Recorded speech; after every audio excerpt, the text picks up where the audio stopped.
News చూస్తున్నాం. కోనేటి ఆదిమూలం రాసలీల video సంచలనం రేపాయి. మహిళా పార్టీ నాయకురాలు ఎమ్మెల్యే రాసలీల వీడియోలు బయటపెట్టారు. దీంతో ఆయనపై పార్టీ అధిష్టానం చంద్రబాబు సీరియస్ అయ్యారు. ఆయన్ని పార్టీ నుంచి సస్పెండ్ చేశారు. ఆ తర్వాత ఎమ్మెల్యే కోనేటి ఆదిమూలం అజ్ఞాతంలోకి వెళ్లారు. అంతకుముందు తనపై కుట్రతోనే ఇదంతా చేస్తున్నారని చెప్పారు. ఇదే విషయంపై ఆయన అనుచరులు, కుటుంబ సభ్యులు స్పందించారు.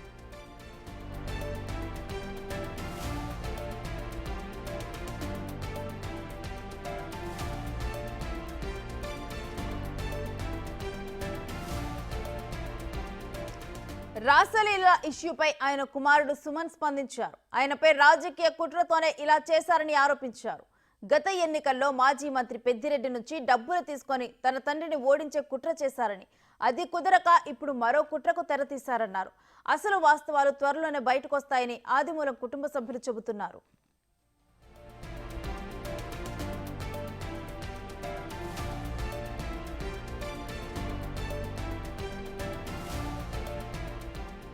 ఆయన అనుచరులు ఈ అంశంపై స్పందించారు. పార్టీకి వ్యతిరేకంగా పనిచేసిన వారే కుట్ర చేశారని ఆదిమూలం అనుచరులు అంటున్నారు.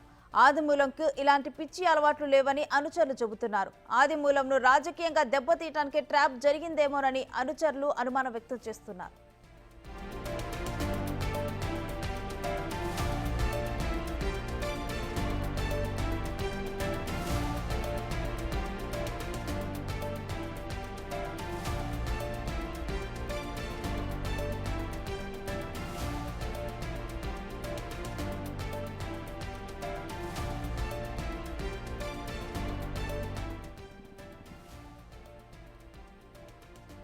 కోనేటి ఆదిమూలం రాసలీల వీడియో సంచలనం రేపాయి.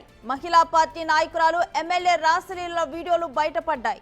దీంతో ఆయనపై పార్టీ అధిష్టానం చంద్రబాబు సీరియస్ అయ్యారు. ఆయన్ను పార్టీ నుంచి సస్పెండ్ చేశారు. ఆ తర్వాత ఎమ్మెల్యే కోనేటి ఆదిమూలం అజ్ఞాతంలోకి వెళ్లారు. ఇక అంతకు ముందు తనపై కుట్రతోనే ఇదంతా చేస్తున్నారని చెప్పారు.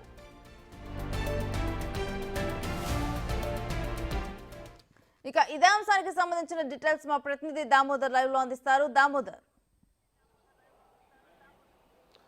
రేణుశ్రీ సత్యవేడు ఎమ్మెల్యే ఆదిమూలం యొక్క ఏదైతే వీడియోలు బయటకు వచ్చిన తర్వాత ఆయన అజ్ఞాతంలోకి వెళ్ళిపోయారో, అంతకు మునుపు బిగ్ టీవీతో మాట్లాడుతూ తన మీద కుట్ర జరిగిందంటూ కూడా ఆయన మీడియాతో మనకు ప్రత్యేకంగా తెలియజెప్పారు. మొత్తం మీద అయితే ఈ వ్యవహారానికి సంబంధించి టీడీపీ అధిష్టానం సీరియస్గా చర్యలు తీసుకుంది. ముఖ్యంగా ఏదైతే సత్యవేడు ఎమ్మెల్యే ఆదిమూలంపై వచ్చిన వీడియోల ద్వారా ఆ తర్వాత దాన్ని ఆయన పార్టీ నుంచి సస్పెండ్ చేస్తున్నామంటూ రాష్ట్ర పార్టీ అధ్యక్షుడు పల్లా శ్రీనివాసరావు ప్రకటించిన నేపథ్యం, ఆ తర్వాత జరిగిన పరిణామాల్లో అజ్ఞాతంలో ప్రస్తుతం ఆదిమూలం ఉన్నారు అని ఆదిమూలం ఉన్నారు. అయితే అతను మొదట్లో తనకు అనారోగ్యంగా ఉంది, చెన్నై వెళ్తున్నానని చెప్పాడు. ఆ తర్వాత చెన్నైలో అపోలో ఆసుపత్రిలో చికిత్స తీసుకున్న తర్వాత అక్కడి నుంచి ఆయన అజ్ఞాతంలోకి వెళ్ళినట్లు సమాచారం. అయితే కుటుంబ సభ్యులు ఆయన సమాచారం గురించి ఏమాత్రం తెలియజెప్పడం లేదు. ఆయన భార్య యొక్క గోవిందమ్మ యొక్క అనారోగ్యం, ఆమె కూడా లో బీపీతో బాధపడుతుందని నిన్న రాత్రి ఆమెను ఆసుపత్రికి తీసుకువెళ్ళిన పరిస్థితి. మరోవైపు ఏదైతే ఆరోపణలు చేసిన వరలక్ష్మి యాదవ్ చెప్తున్న దాని ప్రకారము తనను అనేక రకాలుగా ఇబ్బంది పెట్టాడు. ఎన్నికల సమయానికి ముందు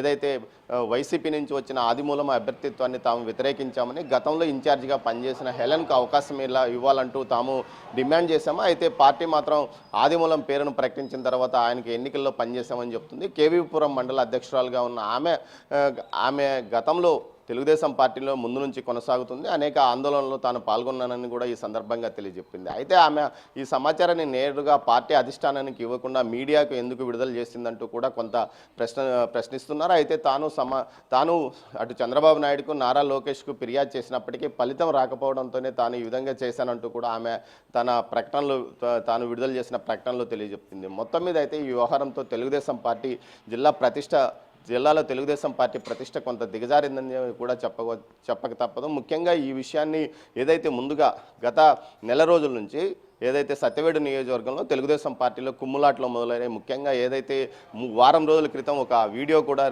విడుదల చేశాడో బాలరాజు అనే సీనియర్ నాయకుడు, ఏదైతే ఆదిమూలం వైసీపీ నాయకులకు అనుకూలంగా పనిచేస్తున్నారు, తమను పట్టించుకోవడం లేదంటూ కూడా ఆయన ఆరోపణలు చేసిన నేపథ్యం. ఈ నేపథ్యంలో వీటిపైన చర్యలు తీసుకోవాల్సింది. అయితే పార్టీని ఇక్కడ సీనియర్స్గా సమన్వయం చేసే నాయకుడు లేకపోవడంతో పాటు ఓవైపు అటు వరదల నష్టంతో దాని మీద పూర్తి స్థాయిలో దృష్టి కేంద్రీకరించిన అటు ఏదైతే చంద్రబాబు చంద్రబాబు నాయుడు కానీ నారా లోకేష్ ఆ విషయంలో సీరియస్గా ఉండడంతో ఇక్కడ పట్టించుకోలేదంటూ కూడా తెలుగుదేశం శ్రేణులు అంటున్నాయి. మొత్తం మీద ఈ విషయాన్ని గురించి ముందుగానే గత నెల రోజులుగా ఏదైతే వివాదం మొదలైంది, అప్పట్లో ఏదైతే తెలుగుదేశం పార్టీ పాత శ్రేణులు వర్సెస్ ఆదిమూలం మధ్య వివాదాలు నడుస్తున్న నేపథ్యంలోనే ఈ వీడియోను బయటికి పంపించారని చెప్తున్నారు. ముఖ్యంగా ఆదిమూలం చెప్తున్న దాని ప్రకారం స్థానికంగా ఉన్న నాయకులు ఏదైతే గిరిధర్, నారాయణవనం మండలానికి చెందిన గిరిధర్తో పాటు కేవీపురం మండలానికి సంబంధించిన మునుస్వామి యాదవ్, వరలక్ష్మి యాదవ్, దీంతో పాటు ఏదైతే మరో ఇద్దరు నాయకులు ఈ కుట్రలో పాలు పంచుకొని తన ప్రతిష్టకు దెబ్బతీశారు. దీని వెనుక ముఖ్యంగా మాజీ మంత్రి పెద్దిరెడ్డి రామచంద్రారెడ్డి ఉన్నారంటూ కూడా చెప్తున్నారు. మొత్తం మీద ఈ విషయానికి సంబంధించి అయితే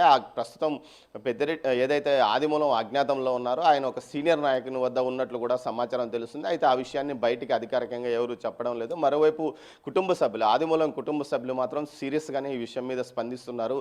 తమ భర్త ఎవరైతే పెద్దిరెడ్డి రామచంద్రారెడ్డిని వ్యతిరేకించి ఎన్నికల్లో గెలిచినందువల్లనే ఆయన మీద కుట్ర చేస్తున్నారు, ఏదైతే ఇవి డైవర్షన్ పాలిటిక్స్లో భాగంగానే ఈ విధంగా చేస్తున్నారంటూ కూడా వారు ఆరోపిస్తున్నారు. రేణుశ్రీ.